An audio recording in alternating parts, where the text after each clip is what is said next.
Cough syrup, yeah man. So many people are drinking it. Everything here is down. We've got a generation to lose if the government does not step up. This one makes us feel better.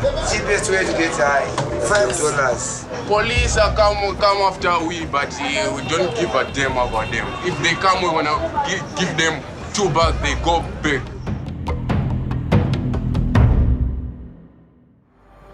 The streets of Harare are full of brown cough syrup bottles, a sign of the addiction epidemic currently ravaging the country, particularly affecting young people.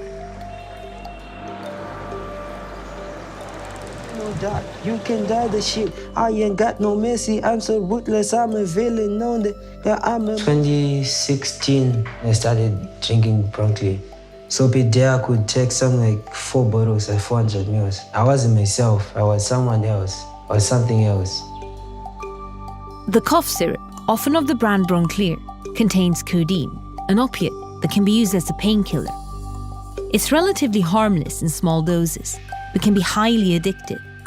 Bronclear also contains alcohol, so when you drink a lot of it, it will make you feel both drunk and high. In large quantities, it can lead to respiratory problems, dangerously low blood pressure, and permanent damage to the brain, heart, and liver.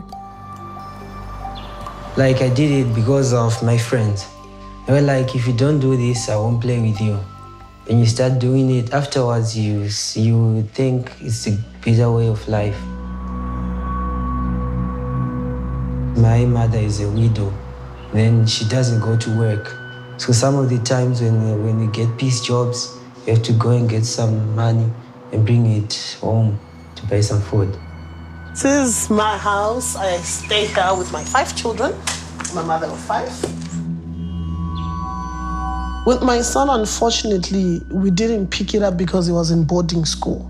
My son, he's the quiet type. We couldn't really notice a change in him until last year.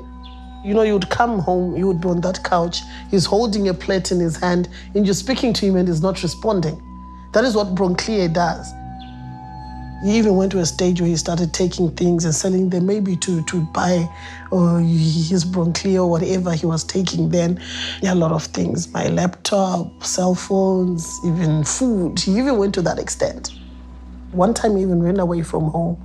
He was now staying in the streets doing these drug things. The economy is in ruins. 90% of the population is without formal employment, and families are plagued with poverty and addiction.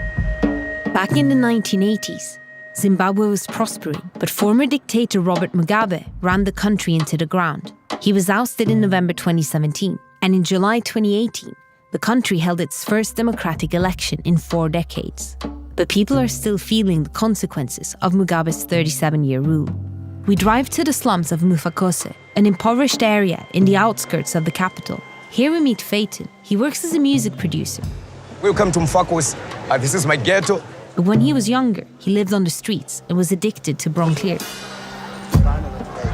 Today, he's trying to help his friends, who are all stuck in a vicious cycle of cough syrup dependency.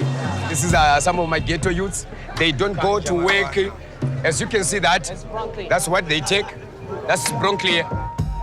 4 years ago, the government outlawed the sale of Bronclear, but the illegal import of the cough syrup, especially from South Africa, has continued. And it's very easy to get your hands on a bottle. Even a young child, if you ask him, what is this bottle? He or she can tell you that this is a Bronclear.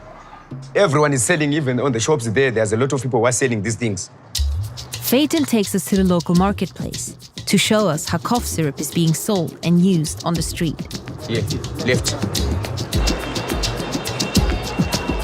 For the sake of those guys, maybe they don't want their place to be out. So we'll get into the bar, then someone will just come and drink, then you can see.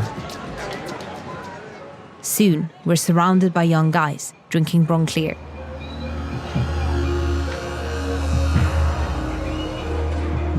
We do it like this. That's how each and every day. The guys are already high. When you drink a lot of cough syrup every day, it can cause your teeth to rot and fall out. So to protect their teeth, they pour the liquid directly into their throats.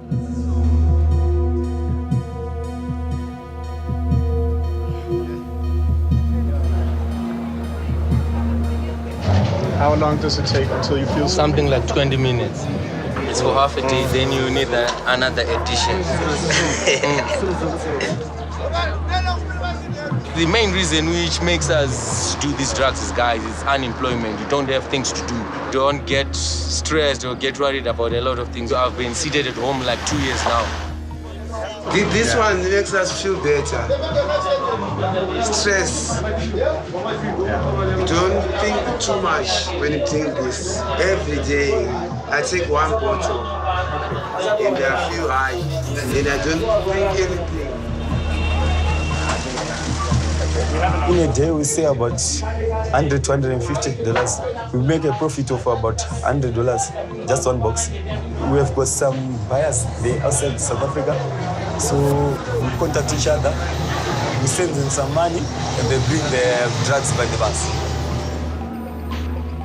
Adcock Ingram, the South African company behind Bronclear, told us they are concerned with the alleged misuse of their cough syrup with codeine, and that since the product is not registered in Zimbabwe, it's illegal to export it there.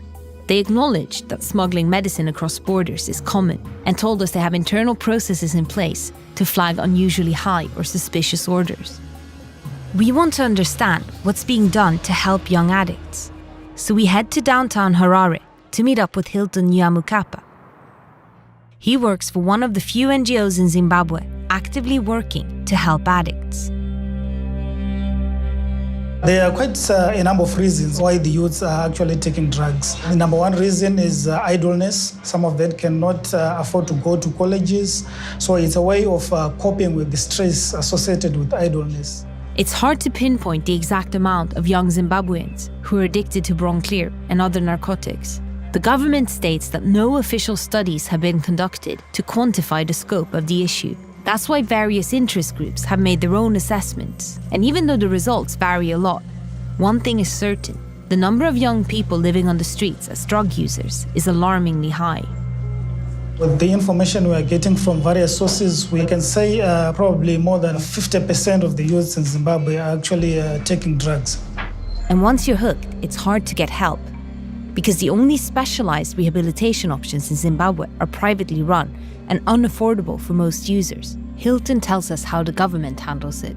If you use drugs, you are a criminal, you should be sent to jail. So as an organization, we are saying the legal system should actually have some kind of rehabilitation or treatment. We want to ask the authorities about the lack of state-run drug rehabilitation clinics, so we drive to the Ministry of Health. The treatment for drug dependence is only available in psychiatric institutions. By keeping them in the hospital and then giving them some like maybe diazepam to make sure that they don't take the drugs. So eventually they forget to take drugs. Hilton Nyamukapa does not think that jail sentences and psychiatric treatment works. The NGO is pushing for the government to run rehabilitation clinics where people can receive proper result-oriented treatment. The problem of actually putting those people in mental institutions is that kind of treatment is actually detoxifying them. It's not actual treatment, because you are detoxified today and tomorrow you're also craving for drugs. So that is not the proper treatment. We want a proper treatment where actually there is a gradual treatment until the person recovers.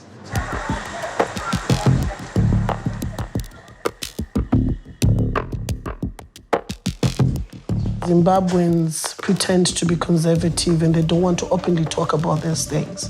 So going forward, we've got a generation to lose if the government does not step up and Zimbabweans themselves don't step up to try and find a solution to dealing with this drug problem that is bedeviling our nation. My way forward to leave all that was to dump all my bad friends, close myself in my bedroom.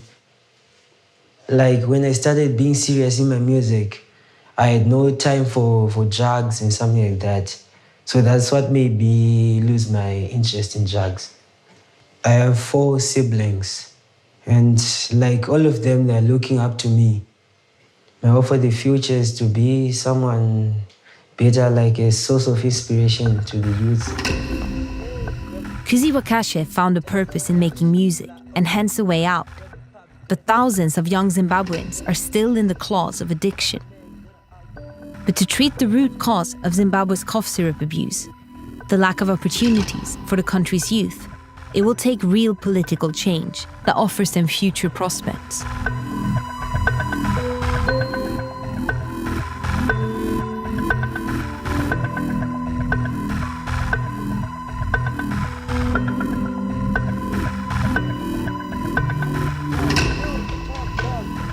I am the Rust, young tippy winner, yeah, young nigga from Zim, Poppy USA, ja, yeah, 5 years from the line, I'll be counting that stash, yeah.